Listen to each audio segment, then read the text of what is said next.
Hi friends, എല്ലാവർക്കും പുതിയൊരു വീഡിയോയിലേക്ക് സ്വാഗതം. അപ്പോൾ നമ്മൾ ഇന്നത്തെ ഈ വീഡിയോയിലൂടെ ചർച്ച ചെയ്യാൻ പോകുന്നത് ഏതൊക്കെ രീതിയിലുള്ള കോയിൻ കളക്ഷൻസ് നമുക്ക് ചെയ്യാം, നമ്മുടെ കയ്യിലുള്ള കോയിൻസിനെ ഏതൊക്കെ രീതിയിൽ നമുക്ക് സോർട്ട് ചെയ്യാം എന്നതിനെക്കുറിച്ചാണ് നമ്മൾ ഇന്നത്തെ വീഡിയോയിലൂടെ പറയുന്നത്. ഇപ്പോൾ നമുക്ക് ഈ പിക്ചറിൽ കാണാം, എൻ്റെ കയ്യിൽ പലതരം കോയിൻസ് ഉണ്ട്, എല്ലാം കൂടെ മിക്സ് ചെയ്ത് വെച്ചിരിക്കുകയാണ്. ഇപ്പം ഇന്ത്യൻ കോയിൻസ് ഉണ്ട്, ഫോറിൻ കോയിൻസ് ഉണ്ട്, ഇന്ത്യൻ കോയിൻസ് തന്നെ പല ടൈപ്പ് കോയിൻസ് ഉണ്ട്. അപ്പം ഏതൊക്കെ രീതിയിലാണ് നമുക്ക് കയ്യിൽ കോയിൻ കിട്ടിയാൽ നമുക്കതിനെ സോർട്ട് ചെയ്ത് ഏതൊക്കെ രീതിയിൽ നമുക്കതിനെ കളക്ട് ചെയ്ത് വെക്കാം എന്നതിനെക്കുറിച്ചാണ് നമ്മൾ ഇന്നത്തെ വീഡിയോയിലൂടെ പറയുന്നത്. അതിനു മുമ്പ് തന്നെ നമ്മൾ എങ്ങനെ കോയിൻ കളക്ഷൻ തുടങ്ങുമ്പോൾ ശ്രദ്ധിക്കേണ്ട കുറച്ച് കാര്യങ്ങളെക്കുറിച്ച്, കോയിൻ്റെ ഹാൻഡ്ലിങ്, അതിൻ്റെ ക്ലീനിങ്, അതിനെക്കുറിച്ചുള്ള ഒരു വീഡിയോ നമ്മൾ ഇതിനു മുമ്പ് ചെയ്തിരുന്നു. അതിൻ്റെ ലിങ്ക് ഞാൻ ഈ വീഡിയോയുടെ തൊട്ട് താഴെ കൊടുത്തിരിക്കാം. അപ്പോൾ ഇന്നത്തെ വീഡിയോ അതിൻ്റെ ഒരു തുടർച്ചയായിട്ടുള്ള ഇതാണ്. ഇതിന് ശേഷം തൊട്ട് നമ്മൾ വീഡിയോയിലൂടെ നമ്മുടെ ഇതുവരെയുള്ള കയ്യിലുള്ള കോയിൻസിൻ്റെ എല്ലാം വാല്യൂ, അതിൻ്റെ ഡീറ്റെയിൽസും കാര്യങ്ങളുമായിരിക്കും പറയുന്നത്. അപ്പോൾ നമുക്ക് ഓരോ ഏതൊക്കെ ടൈപ്പാണെന്നുള്ളത് നമുക്ക് തുടങ്ങാം. അപ്പോൾ ആദ്യം തന്നെ നമ്മൾ കോയിൻ കളക്ഷൻ തുടങ്ങുന്ന ഒരു വ്യക്തിയെ സംബന്ധിച്ചോളം ആദ്യമായി തുടങ്ങുന്നവരെല്ലാവരും കൂടുതൽ പേരും തുടങ്ങുന്ന ഒരു ഭാഗം എന്ന് പറയുന്നത് ഫോറിൻ കോയിൻസാണ്.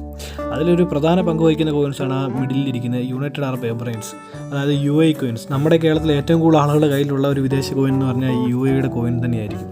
അപ്പോൾ കൂടുതൽ ആളുകളെയും കോയിൻ കളക്ഷനിലേക്ക് ശ്രദ്ധ ആകർഷിക്കാൻ ഒരു പ്രധാന ഘടകം ഈ ഫോറിൻ കോയിൻസാണ്. അപ്പം അത് തന്നെയാണ് നമ്മുടെ first type of coin collection എന്ന് പറയുന്നത് ഫോറിൻ കോയിൻസ്. അത് എല്ലാം ഒരൊറ്റ ടൈപ്പായിട്ടും കൂട്ടാം. ഫോറിൻ കോയിൻസ് എല്ലാം ഒരു ഗ്രൂപ്പായിട്ട് നമുക്ക് വെക്കാം. അതിനകത്ത് നമ്മൾ വേറെ ഇത് സബ് ഡിവിഷനായിട്ട് തിരിക്കുന്നില്ല. കാരണം വെച്ചാൽ അത് ഫോറിൻ കോയിൻസ് എത്ര കളക്ട് ചെയ്താലും തീരത്തില്ല. കാരണം അതുപോലെ ഉണ്ട്. കാരണം നമ്മുടെ ഇന്ത്യൻ കോയിൻസ് പോലും നമുക്ക് കളക്ട് ചെയ്ത് തീർക്കാൻ പറ്റത്തില്ല. അപ്പോൾ പിന്നെ ഫോറിൻ കോയിൻസ് കാര്യം പറയണം. അപ്പോൾ അതൊരൊറ്റ കാറ്റഗറി ആയിട്ട് തന്നെ നമുക്ക് മാറ്റി നിർത്താവുന്നതാണ് ഫോറിൻ കോയിൻസ്.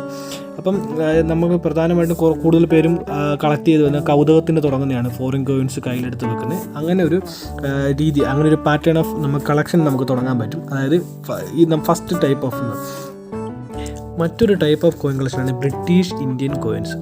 നമുക്കറിയാം 1600 മുതൽ 1947 വരെ ഇന്ത്യ ഭരിച്ചിരുന്ന ബ്രിട്ടീഷാണ്. അപ്പം അന്നത്തെ ബ്രിട്ടീഷ് അധിനിവേശ ഇന്ത്യയിലെ കുറച്ച് കോയിൻസ് ഉണ്ട്. അത് നമുക്കൊരു കാറ്റഗറി ആയിട്ട് തന്നെ കൂട്ടാം. ആ ഒരു കാലഘട്ടത്തുണ്ടായിരുന്ന കോയിൻസ് എല്ലാം കൂടെ ഒരൊറ്റ കാറ്റഗറി ആയിട്ട് നമുക്ക് അന്ന് ഇറങ്ങിയ കോയിൻസ് എല്ലാം കൂടെ നമുക്ക് കളക്ട് ചെയ്യാൻ പറ്റും.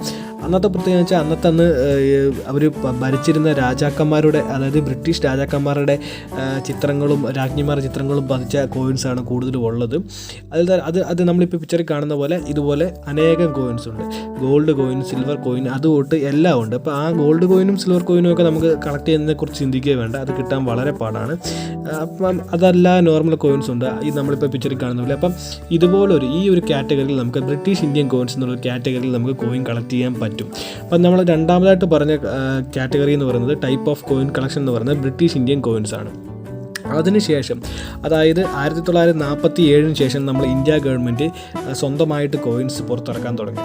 അതിൽ നമുക്ക് പ്രധാനമായിട്ട് ഇപ്പോൾ നിലവിൽ സർക്കുലേഷനിൽ ഇല്ലാത്ത കോയിൻസിനെ നമുക്കൊരു കാറ്റഗറി ആയിട്ട് പെടുത്താൻ പറ്റും. അതായത് 1947 ശേഷം ഇന്ത്യ ഗവൺമെൻറ് പുറത്തിറക്കാൻ തുടങ്ങിയ കോയിൻസിൽ ഇപ്പോൾ നിലവിൽ സർക്കുലേഷനിൽ ഇല്ലാത്ത കോയിൻസ് എല്ലാം കൂടെ ഒറ്റ കാറ്റഗറി ആയിട്ട് നമുക്ക് കൂട്ടാൻ പറ്റും. അതിനകത്ത് നമുക്കിപ്പോൾ കാണാം, നമ്മുടെ കയ്യിലൊക്കെ ഒത്തിരി വന്നിട്ടുള്ള കോയിൻസ് ഉണ്ട്. 2 പൈസ, 3 പൈസ, 20 പൈസ, 5 പൈസ, 10 പൈസ. ഇതൊക്കെ നിലവിൽ ഇപ്പോൾ ഇല്ല, പക്ഷേ അത് ഇന്ത്യൻ കോയിൻസ് ആണ്. അപ്പം അതൊരു കാറ്റഗറി ആകാം. കാരണം ഇന്ത്യൻ കോയിൻസ് തന്നെ ഇപ്പോൾ നിലവിൽ സർക്കുലേഷനിൽ ഇല്ലാത്ത കോയിൻസിന് ഒരൊറ്റ കാറ്റഗറി ആയിട്ട് പെടുത്താം.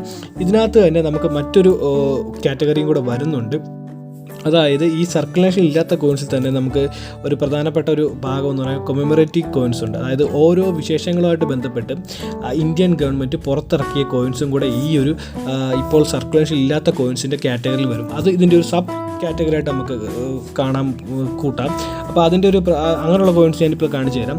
നമ്മളിപ്പോൾ ഈ വീഡിയോ കാണുന്നതാണ് ഞാനിപ്പോൾ പറഞ്ഞത്. അതായത് ഓരോ വിശേഷങ്ങളുമായിട്ട് അല്ലെങ്കിൽ ഓരോ ഇവൻറ്റുമായിട്ട് ബന്ധപ്പെട്ട് പുറത്തിറക്കിയ ഓരോ പ്രധാന സംഭവങ്ങളുമായിട്ട് ബന്ധപ്പെട്ട്, അല്ലെങ്കിൽ ഓരോ വർഷം ഓരോ കാര്യങ്ങളുമായിട്ട് ബന്ധപ്പെട്ടൊക്കെ ഇറക്കിയ കോയിൻസ് ഉണ്ട്. അപ്പോൾ നമുക്ക് ഈ പിക്ചറിൽ തന്നെ കാണാം, ഓരോ കോയിൻസിലും ഓരോ പിക്ചറുണ്ട്. ആ ഓരോ പിക്ചറിനും ഓരോരോ കാര്യങ്ങളുണ്ട്. അതായത് ഇന്ത്യ ഗവൺമെൻറ് ഓരോ കാര്യങ്ങൾ, ഓരോ പദ്ധതികൾ തുടങ്ങുക, അല്ലെങ്കിൽ പ്രധാനപ്പെട്ട വ്യക്തികൾ, പ്രധാനപ്പെട്ട സംഭവങ്ങൾ, അതുമായിട്ട് ബന്ധപ്പെട്ട് ഇറക്കുന്ന കോയിൻസ് ഉണ്ട്. അത് തന്നെ നമുക്ക് ഇന്ത്യ ഗവൺമെൻറ് പുറത്തിറക്കിയതിൽ ഇപ്പോൾ നിലവിൽ സർക്കുലേഷൻ ഇല്ലാത്ത കോയിൻസ് എല്ലാം കൂടെ ഒരു ഒറ്റ കാറ്റഗറി ആയിട്ട് ഉൾപ്പെടുത്തിക്കൊണ്ട് ആ ഒരു കാറ്റഗറിയിൽ നമുക്ക് കോയിൻ കളക്ഷൻ ചെയ്യാം. അത് പ്രധാനമായിട്ട് 5 പൈസ, 10 പൈസ, 20 പൈസ എന്നീ ഈ സീരീസിലാണ് ആ ഒരു നമുക്ക് സർക്കുലേഷൻ ഇല്ലാത്ത കൊമമോറേറ്റീവ് കോയിൻസിനെ കുറിച്ച് കളക്ട് ചെയ്യുമ്പോൾ നമുക്ക് അതിനകത്ത് ഉൾപ്പെടുത്താൻ പറ്റുന്ന ഇത്തരം കാര്യങ്ങളാണ്. അപ്പം നമ്മളിപ്പം പറഞ്ഞ മറ്റൊരു ടൈപ്പ് ഓഫ് കോയിൻ കളക്ഷൻ എന്ന് പറഞ്ഞാൽ ഇതാണ്. നിലവിൽ ഇല്ലാത്ത കൊമമോറേറ്റീവ് കോയിൻസിന് നമുക്കൊരു ഒറ്റ കാറ്റഗറി ആയിട്ട് കൂട്ടാവുന്നതാണ്. അപ്പോൾ അതിന് ശേഷം വരുന്നത് എന്താണെന്ന് വെച്ച് കഴിഞ്ഞാൽ, അതായത് നിലവിൽ സർക്കുലേഷനിലുള്ള കോയിൻസ്, അതായത് ഏറ്റവും കൂടുതൽ ആളുകളുടെ കയ്യിലുള്ള കോയിൻസ്, അതായത് സർക്കുലേഷനിലുള്ള കൊമമോറേറ്റീവ് കോയിൻസ് എന്ന് പറഞ്ഞാൽ നമ്മുടെ ഏതെങ്കിലും ഒരു പ്രധാന വ്യക്തി അല്ലെങ്കിൽ സംഭവം അല്ലെങ്കിൽ എന്തെങ്കിലും വിശേഷങ്ങൾ അതുമായി ബന്ധപ്പെട്ട് ഇന്ത്യ ഗവൺമെൻറ് അവരുടെ ഓർമ്മയ്ക്കായിട്ട് അല്ലെങ്കിൽ ആ വിശേഷത്തിൻ്റെ ഓർമ്മയ്ക്കായിട്ട് അതിൻ്റെ സെലിബ്രേഷനുമായി ബന്ധപ്പെട്ടൊക്കെ പുറത്തിറക്കുന്ന കോയിൻസാണ് നമ്മളിപ്പോൾ ഈ കാണുന്നത്. അതൊരു വലിയൊരു ഇതാണ്. അത് തന്നെ നമുക്ക് 1 രൂപ കോയിനുണ്ട്, 5 ഉണ്ട്, 2 ഉണ്ടും, അങ്ങനെ പല ടൈപ്പ് ഓഫ് കോയിൻ കളക്ഷനകത്ത് ഇത് പറ്റുന്നതാണ്. ഇപ്പോൾ ഉദാഹരണത്തിന് ഈ കാണുന്നുണ്ടല്ലേ, ഇതിനകത്ത് സെല്ലുലാർ ജെയർ അറിയില്ല, ആൻഡമാൻ നിക്കോബാറിലാണ്. അപ്പോൾ അതിൻ്റെ ഒരു വാർഷികമായി ബന്ധപ്പെട്ട് പുറത്തിറക്കിയ കോയിനാണ്. ഇപ്പോൾ ശ്രീനാരായണ ഗുരു, പിന്നെ കണ്ടില്ല ഇന്ദിരാഗാന്ധിയുടെ മരണത്തിന് ശേഷം ഇന്ത്യ ഗവൺമെൻറ് പുറത്തിറക്കിയാണ്. ജവഹർലാൽ നെഹ്റു, അവരുടെയൊക്കെ ഓരോരുത്തരുടെ ഓർമ്മയ്ക്കായിട്ട് ഇന്ത്യ ഗവൺമെൻറ് പുറത്തിറക്കുന്ന ഒരു കോയിനാണ് കൊമമോറേറ്റീവ് കോയിൻസ്. അതായത് ഓരോ വിശേഷങ്ങളുമായി ബന്ധപ്പെട്ട കോയിൻ. അതൊരൊറ്റ കാറ്റഗറി ആയിട്ട് നമുക്ക് ഇതിനകത്ത് കൂട്ടിച്ചേർക്കാവുന്നതാണ്. അതിനുശേഷം വരുന്ന വേറൊരു ടൈപ്പ് ഓഫ് കോയിൻ കളക്ഷൻ എന്ന് പറയുന്നത് ഇയർ വൈസ്. അതായത് ഇപ്പോൾ നമ്മളിപ്പോൾ ഒരു പ്രത്യേക തരം കോയിൻ എടുക്കുക, അതായത് 1 രൂപ എടുത്തിട്ട് അത് 1 രൂപ കോയിൻ തുടങ്ങിയവിടം തൊട്ട് ഇന്ന് നിലവിൽ വരെയുള്ള ഏതൊക്കെ വർഷങ്ങളിൽ ഇറങ്ങിയോ ആ കോയിൻസ് എല്ലാം ഒരു പാറ്റേൺ പോലെ നമുക്ക് കോയിൻ കളക്ട് ചെയ്യാൻ പറ്റും. അതൊരു different type of coin collection ഒത്തിരി പേരും ചെയ്യുന്നതല്ല. ഇപ്പം ഞാനിപ്പോൾ ഉദാഹരണമാണ്, ഇതിൽ 98, 99, 2000, 2001, അപ്പോൾ നമുക്ക് അങ്ങോട്ട് 96, 95, 94 ആ ഒരു ലെവലിലും കോയിൻ കളക്ഷൻ ചെയ്യാം. ഇതെന്ന് പറയുന്ന ഒരു ഡിഫറെൻറ്റ് ടൈപ്പ് ഓഫ് കോയിൻ കളക്ഷനാണ്. ഒത്തിരി പേരും ചെയ്യാത്ത ടൈപ്പ് ഓഫ് കോയിൻ കളക്ഷനാണ്. അതും നമുക്ക് ഈ കൂട്ടത്തിൽ ഡിഫറെൻറ്റ് ടൈപ്പ് കോയിൻ കളക്ഷനിൽ ഉൾപ്പെടുത്താവുന്നതാണ്. അതിനുശേഷം അതേ സെയിം കോയിൻസ് തന്നെയാണ് ഇവിടെ വെച്ചിരിക്കുന്നത്. ഇതിനകത്ത് വേറൊരു പ്രത്യേകത, ഇതിൻ്റെയൊക്കെ എല്ലാം ഒരേ കോയിൻസാണ്, പക്ഷേ നമുക്ക് ഇയർ വ്യത്യാസമുണ്ട്. അതുപോലെ തന്നെ മറ്റൊരു കാര്യം, പ്രധാനപ്പെട്ട വ്യത്യാസം എന്ന് പറയുന്നത് ഇതിൻ്റെയൊക്കെ മിൻറ്റ് മാർക്ക് വ്യത്യാസമുണ്ട്. കണ്ടില്ലേ, ആദ്യത്തെ ഡയമണ്ട്, പിന്നെ സ്റ്റാർ, പിന്നെ ഡോട്ട്, പിന്നെ മറ്റൊരു മിൻറ്റ് മാർക്കാണ്. അപ്പോൾ ഇങ്ങനെ മിൻറ്റ് മാർക്ക് ബേസ് ചെയ്ത് നമുക്ക് കോയിൻ കളക്ഷൻ ചെയ്യാം. അതായത് ഒരേ കോയിൻസ് തന്നെ ഡിഫറെൻറ്റ് മിൻറ്റ് മാർക്കുള്ള കോയിൻസായിട്ട് നമുക്ക് കളക്ട് ചെയ്യാം. പിന്നെ നമുക്ക് വളരെ വിചിത്രമായ 1-2 കോയിൻ കളക്ഷൻ ടൈപ്പ് ഉണ്ട്. നമുക്കിപ്പം ചെയ്യാൻ പറ്റുന്നതും കൂടെയാണ്. പക്ഷേ എന്താണെന്ന് വെച്ച് കഴിഞ്ഞാൽ ഇറർ കോയിൻസ്, അതായത് ഇറർ കോയിൻസ് കളക്ട് ചെയ്യുന്നവർ ഉണ്ട്. അതൊരു ഒത്തിരി പേര് ചെയ്യുന്നതല്ല, ഒരു different type of coin collection. അതായത് നമ്മളിപ്പോൾ കോയിൻ മിൻറ്റ് ചെയ്യുമ്പോൾ എന്തെങ്കിലും എറർ വരുക, അതായത് ഒരു സൈഡിൽ അതിൻ്റെ പിക്ചർ വരാതിരിക്കുക, അല്ലെങ്കിൽ ഒരു സൈഡ് കയറി പോവുക, ഇറങ്ങിപ്പോവുക, അങ്ങനത്തെ ഒരു ടൈപ്പ് ഓഫ് കോയിൻ കളക്ഷൻ ഉണ്ട്. അത് ഇറർ കോയിൻ കളക്ഷൻ എന്ന് പറയും.